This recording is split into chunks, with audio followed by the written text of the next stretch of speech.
बुलेटिनची सुरुवात आपण करणार आहोत संपूर्ण जगाला हादरवणाऱ्या बातमीनं। इराणच्या तेहरानमध्ये हमासचा राजकीय प्रमुख इस्माईल हानियाची हत्या करण्यात आल्याची बाब समोर आली आहे। तेहरानमध्ये इस्माईल हानियाचं वास्तव्य असलेल्या निवासस्थानाच्या बाहेर झालेल्या स्फोटात त्याचा मृत्यू झाला। इस्माईल हानियाच्या मृत्यूला हमासनं इस्रायलला जबाबदार धरलंय। 7 ऑक्टोबरच्या नरसंहाराचा मास्टरमाइंड आणि हमासचा प्रमुख इस्माईल हानियाचा इस्रायलनं खात्मा केलाय। इराणचे नवे राष्ट्रपती मसूद पेजेशकियान यांच्या शपथविधी समारंभाला हजेरी लावण्यासाठी इस्माईल हानिया आला होता। इराणची राजधानी तेहरानच्या ज्या घरात तो थांबला होता तिथंच त्याच्या अंगरक्षकासह तो मारला गेला। इराणचे सुप्रीम लीडर आयातुल्ला खोमेनींची त्यानं भेट घेतली होती। दोघांच्या भेटीचा एक व्हिडिओ जारी करण्यात आला होता। याच व्हिडिओच्या मदतीनं मोसादनं इस्माईल हानियाचा ठावठिकाणा शोधून काढल्याचं बोललं जात आहे। एकीकडे तेहरानमध्ये मोसादनं इस्माईल हानियाचा खात्मा केला तर दुसरीकडे मोसादनं हिजबुल्लाचा टॉपचा कमांडर फुआद शुक्रला लेबनॉनची राजधानी बैरूतमध्ये संपवलं। इस्रायलनं टार्गेटेड मिसाईलचा वापर करून हानियाची हत्या केल्याचा दावा हमासनं केला। या हत्येचा भयंकर बदला घेणार असल्याचा इशारा हमासनं दिला। केरळमध्ये महाराष्ट्रातल्या माळींप्रमाणे भूस्खलनाची एक अतिशय दुर्दैवी घटना घडली आहे। या डोंगराजवळची गावं मातीच्या ढिगाऱ्याखाली गाडली गेली आहे। यात 172 जणांचे मृतदेह सापडलेत तर शेकडो जण अजूनही बेपत्ता आहेत। केरळच्या वायनाड जिल्ह्यातल्या मेपाडी गावात मोठ्या प्रमाणात भूस्खलन झाल्यानं हाहाकार उडालाय।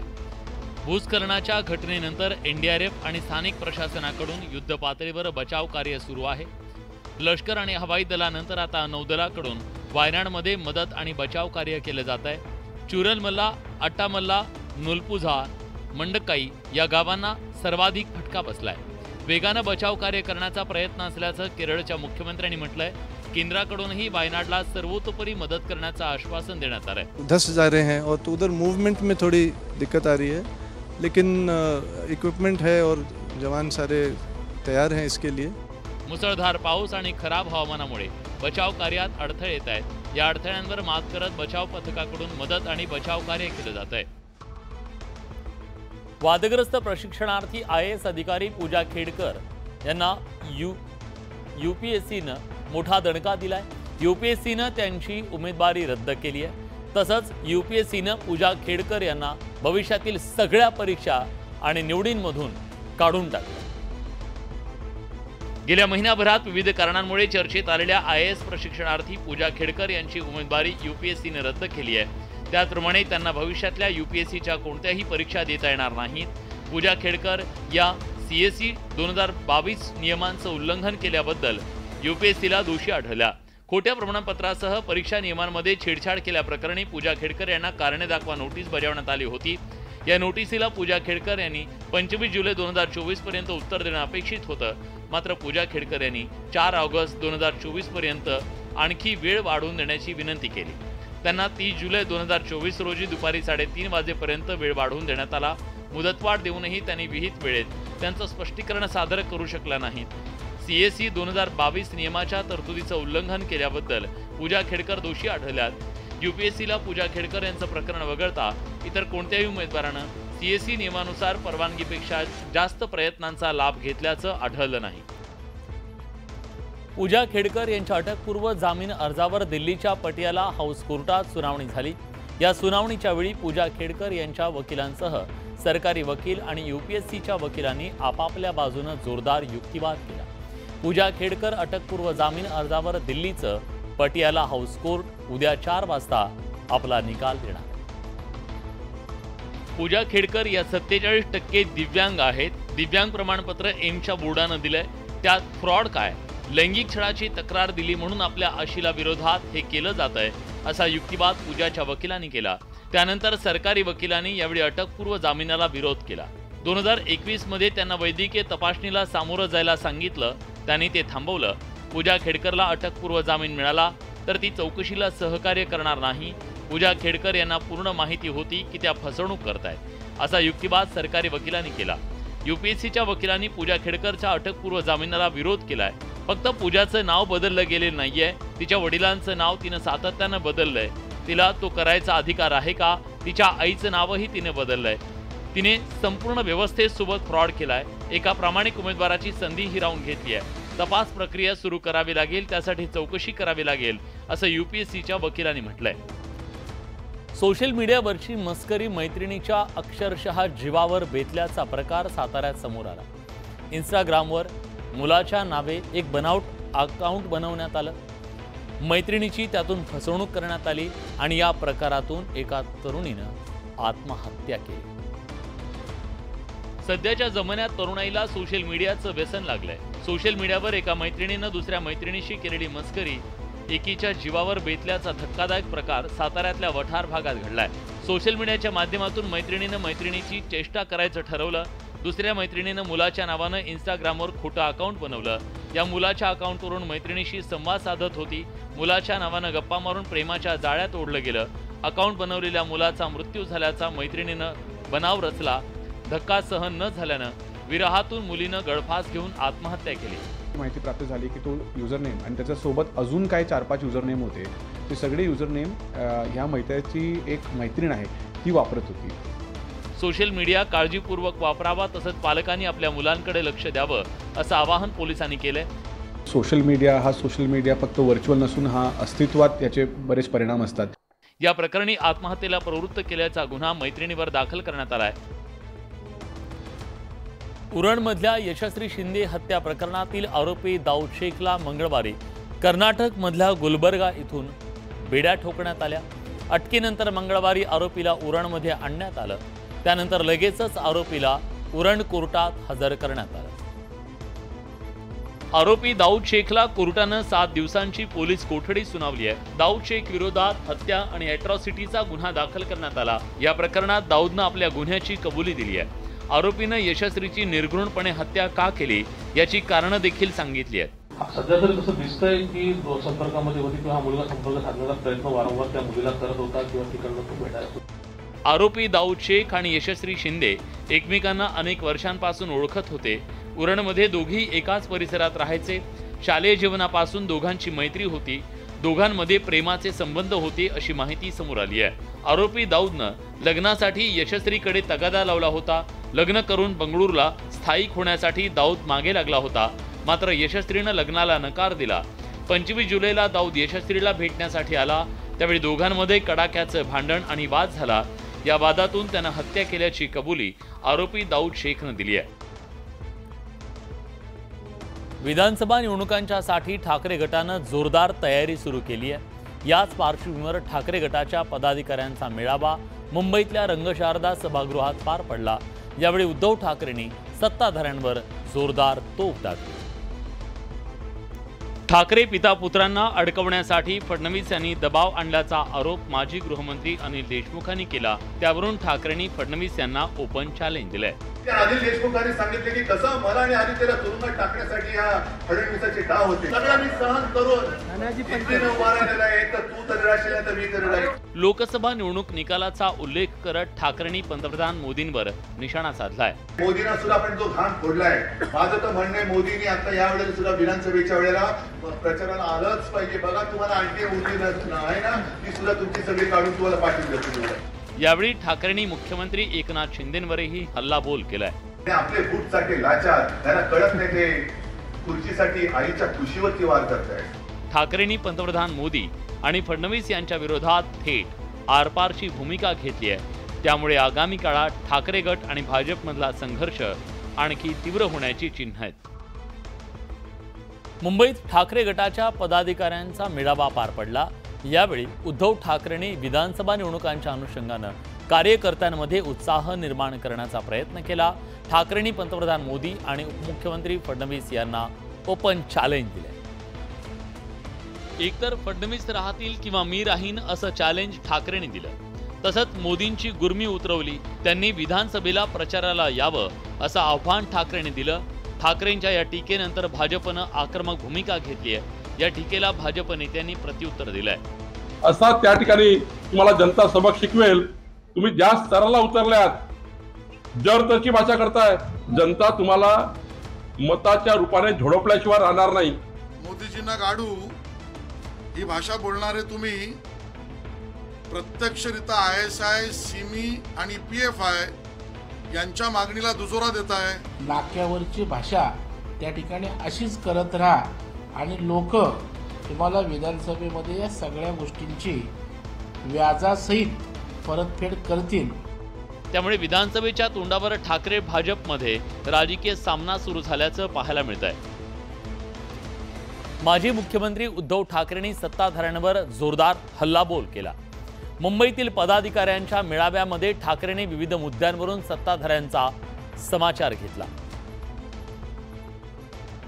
मुंबईतल्या धारावी पुनर्विकास प्रकल्प म्हणजे लाडका कंत्राटदार योजना असल्याचा हल्लाबोल ठाकरेंनी केला. आता विचारे पहिले धारावीचे टेंडरच कॅन्सल करा. धारावीच्या नावाखाली तुम्ही माझी मुंबई बकाल करणार असाल तर मग ते टेंडर काढून फेकून दिल्याशिवाय राहणार नाही.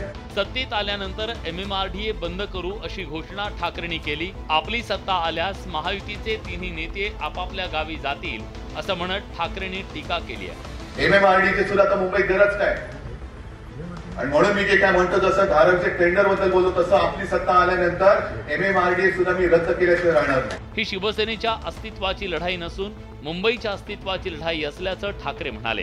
बारामतीला, दुसरं जाईल तो तिकडे पंचतारांकित शेती करायला, तिसरं जाईल नागपूरला. मुंबईकरांसाठी राहिलं कोण? ठाकरेंच्या भाषणामुळे ठाकरे गटाच्या शिवसैनिकांमध्ये उत्साह संचारला. मुंबईतल्या वरळीतील जांभोरी मैदानात अनधिकृत बांधकामाच्या मुद्द्यावरून ठाकरेंच्या पक्षाचे कार्यकर्ते आणि मनसेत राडा झाला. या मैदानात ठाकरेंच्या पक्षानं अनधिकृत बांधकाम केल्याचा आरोप मनसेनं केला. आता यावरून दोन्ही पक्षात आरोप प्रत्यारोपांच्या फैरी झडत आहे. वरळीच्या जांभोरी मैदानात अनधिकृत बांधकाम केल्याचा आरोप मनसेनं केलाय. त्यावरून मनसे कार्यकर्ते आणि ठाकरेंच्या पक्षाच्या कार्यकर्त्यांमध्ये मोठा राडा झाला. या घटनेवरून आदित्य ठाकरेंनी मनसेवर जोरदार टीकास्त्र डागलं. त्याला संदीप देशपांडेंनी जोरदार उत्तर दिलंय. सुपारी पक्ष आहे त्याच्याकडे मी लक्ष देत नाही. त्यांनी ज्येष्ठ नागरिकांवर आज हल्ला केलेला आहे. तो व्हिडिओ आपण पहा. धक्काबुक्की ज्येष्ठ नागरिकांना केलेली आहे. हे निवडणूक आली की सुरू होतात 2 महिने आणि मग परत झोपलेले असतात. कोणत्याही ज्येष्ठ नागरिकाला धक्काबुक्की झाली नसल्याचा दावा संदीप देशपांडेंनी केलाय. डोक्यावर केस नाही म्हणून सिनियर सिटीजन झाला का? मग हा नियम लावायचा तर ज्यांच्या डोक्यावर केस नाही ते सगळे सिनियर सिटीजन झाले का? आम्ही म्हणायचं का त्यांना सिनियर सिटीजन? आता तुमच्या पक्षात अनिल परब पण आहे, त्यांच्याही डोक्यावर केस नाही, मग सिनियर सिटीजन झाले का ते? वरळीतल्या या घटनेवरून ठाकरेंच्या पक्षाचे नेते आणि मनसेच्या नेत्यांमध्ये आरोप प्रत्यारोपांच्या फैरी झडत आहेत. राष्ट्रवादी काँग्रेसचे आमदार अमोल मिटकरींनी मनसे अध्यक्ष राज ठाकरेंवर केलेल्या टीकेवरून राजकारण चांगलंच तापलं. अकोल्यात मनसे कार्यकर्त्यांकडून अमोल मिटकरींच्या कारची तोडफोड करण्यात आली. यावेळी मनसे आणि राष्ट्रवादीचे कार्यकर्ते आमने सामने आले. यावेळी मनसे आणि राष्ट्रवादीच्या कार्यकर्त्यांमध्ये जोरदार वाद झाला. या हल्ल्याप्रकरणी आता 13 मनसे कार्यकर्त्यांवर गुन्हा दाखल करण्यात आलाय. आतापर्यंत 3 आरोपींना पोलिसांनी ताब्यात घेतलंय. हा वाद आणखी चिघळण्याची शक्यता आहे. मनसेचे सरचिटणीस आणि अकोला विधानसभा निरीक्षक कर्णबाळा दुनबळे यांनी मनसैनिकांना चिथावणी देणारा व्हिडिओ समोर आलाय. साहेबांवरती जो कोणी येणार आडवा त्याला सोडणार नाही. मर्यादेच्या बाहेर जाऊन जर कोण बोलत असेल त्याला सोडणार नाही. मूळ आरोपी जो आहे ज्याचा व्हिडिओ सर्व आपण मीडिया पत्रकार बांधवांनी दाखवला की ज्यांनी चिथावणी दिली त्या मिटकरीला संपवा अशी चिथावणी देणारा जो कर्णबाळे आहे तो अद्याप फरार कुठं झाला आणि तो का पोलिसांनी पकडला नाही. दुसरीकडे मिटकरी यांच्यावर झालेल्या हल्ल्यानंतर त्यांच्या घरी पोलिसांचा तगडा बंदोबस्त लावण्यात आलाय. मंगळवारी मनसे कार्यकर्त्यांनी अकोल्यात राष्ट्रवादीचे आमदार अमोल मिटकरी यांची गाडी फोडली. मिटकरी यांनी मनसे अध्यक्ष राज ठाकरे यांच्यावर केलेल्या टीकेनंतर मनसैनिक संतप्त झाले. यावेळी संतप्त झालेल्या कार्यकर्त्यांनी मिटकरींच्या कार्यालयावर धडक देत त्यांच्या कारची तोडफोड केली. अकोल्यात झालेल्या या राड्यानंतर पोलिसांनी मनसेच्या 13 कार्यकर्त्यांवर गुन्हे दाखल केले. यामध्ये मनसेच्या जय मालोकरचाही समावेश होता. अकोल्यात ज्यावेळी राडा झाला त्यावेळी जय मालोकरला अस्वस्थ वाटू लागलं. या प्रकरणातील इतर आरोपी फरार झाले. मात्र जय मालोकरला रुग्णालयात दाखल करण्यात आलं. त्याची तपासणी केल्यानंतर त्याला हृदयविकाराचा झटका आल्याचं स्पष्ट झालं. मात्र उपचाराच्या दरम्यान मंगळवारी संध्याकाळी त्याचा मृत्यू झाला. जय मालोकरला धक्काबुक्की झाल्याचा आरोप त्याच्या नातेवाईकांनी केलाय. पोलिसांनी निरपेक्ष या सगळ्या गोष्टीचा एकदा चौकशी करावी. एमसी मध्ये जे डॉक्टर PM करणार आहेत त्यांनी सुद्धा अहवाल योग्य तो सादर करावा. जे तिथे लोटालाटी झाली त्याच्यावर काहीतरी दबाव आणला गेला काय किंवा त्याला काही प्रेशर केलं काय याची सविस्तर चौकशी झाली पाहिजे. परभणी होमिओपॅथी मेडिकलच्या 3ऱ्या वर्षात तो शिकत होता. गेल्या 5 वर्षापासून तो मनसेत सक्रिय कार्यरत आहे. मनसेच्या विद्यार्थी आघाडीचा तो जिल्हा उपाध्यक्ष होता. राज्यात अजित पवार यांच्या गुप्त दिल्ली बारीवरून राजकारण तापलं. वेषांतर करून दिल्लीत अमित शहा यांच्या भेटीला गेलेल्याच्या माहितीनंतर विरोधकांनी त्यांच्यावर जोरदार पलटवार केला. मंगळवारी संजय राऊत आणि सुप्रिया सुळे यांनी अजित पवार यांच्यावर हल्लाबोल केला. बुधवारी सकाळी पुन्हा एकदा ठाकरे गटाचे खासदार संजय राऊत यांनी वेषांतरावरून मुख्यमंत्री एकनाथ शिंदे आणि अजित पवार फडणवीस यांच्यावर निशाणा साधला. एकनाथ शिंदे, अजित पवार, देवेंद्र फडणवीस हे नकली दाढी मिशा टोप्या वेषांतर करून जे फिरतायत हरून अल रशीद प्रमाणे, हे सगळे हरून अल रशीदची पोरं आहेत. आणि नौटंकीबाज आणि नाटक कोण करतं हे खऱ्या अर्थाने बघायचं असेल ना तर मातोश्रीच्या 3ऱ्या माळ्यावर जाऊन बघा. बनावट ओळखपत्र तयार करून प्रवास कसा करू शकता असा सवाल राऊतांनी उपस्थित केला. CRPFची सुरक्षा ही केंद्राच्या गृह अमित शहाच्या हातामध्ये, याचा अर्थ अमित शहानी CRPFला कळवलेला आहे यांना सोडा म्हणून. याच मुद्द्यावरून राऊतांनी राष्ट्रीय सुरक्षा सल्लागार अजित डोवाल यांनाही लक्ष केलंय. राष्ट्रीय सुरक्षा सल्लागार ते सुद्धा गटात सहभागी असू शकतात. अजित डोवाल जेम्स बॉन्ड आहेत ना. संजय राऊत यांच्या या आरोपानंतर अजित पवारांच्या वेषांतराच्या मुद्द्यावरून राजकीय वातावरण तापल्याचं पाहायला मिळतंय. ठाकरे गटाचे खासदार संजय राऊत यांनी अजित पवारांच्या वेषांतर करून दिल्ली बारीच्या मुद्द्यावरून आक्रमक भूमिका घेतली आहे. सलग 2ऱ्या दिवशी राऊतांनी या मुद्द्यावरून अजित पवारांसह केंद्र सरकारला लक्ष केलं.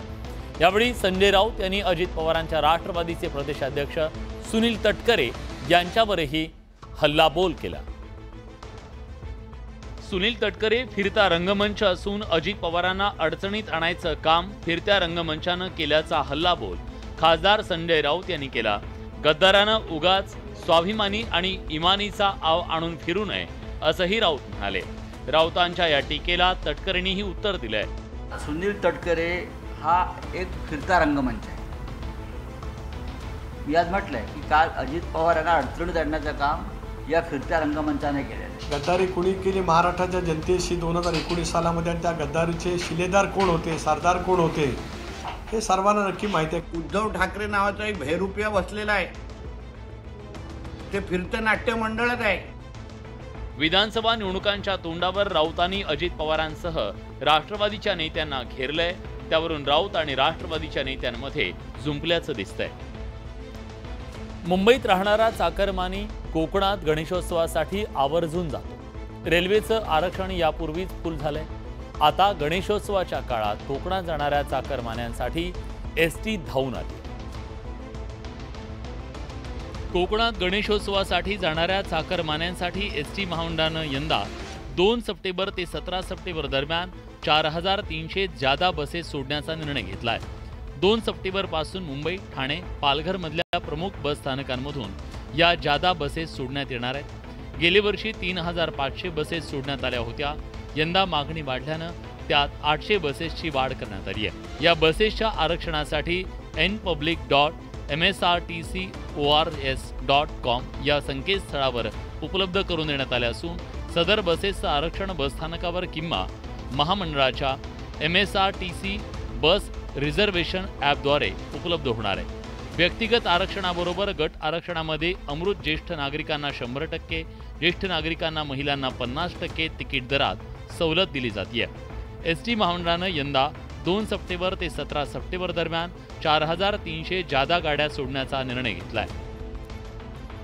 जुलै महिन्यात राज्यातील अनेक जिल्ह्यांवर आभाळ माया झाली. गेल्या जून महिन्यातलं कसर पावसानं जुलै महिन्यात भरून काढली. राज्यात जुलै महिन्यात 138% इतका पाऊस झाला. राज्यात झालेल्या पावसानं धरणांच्या पाणीसाठ्यात वाढ झाली आहे. पुढील 4 ते 5 दिवसात राज्यात पावसाचा जोर आणखी वाढण्याचा अंदाज आहे. जून महिन्यात राज्यात पावसानं पाठ फिरवली, मात्र जुलै महिन्यात पावसानं हा संपूर्ण बॅकलॉग भरून काढला. राज्यात जुलै महिन्यात 138% पाऊस झाल्याची माहिती पुणे वेधशाळेनं दिली.